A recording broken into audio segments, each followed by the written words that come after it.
When tire pressure adjustment is necessary in passenger car tires, the VIAIR 85P portable compressor is a perfect solution. The 85P is capable of filling standard passenger car tires to a maximum working pressure of 60 psi.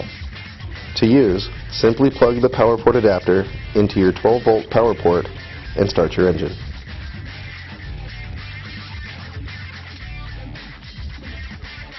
Connect the tire chuck to the valve stem of the tire you wish to inflate and turn the compressor on.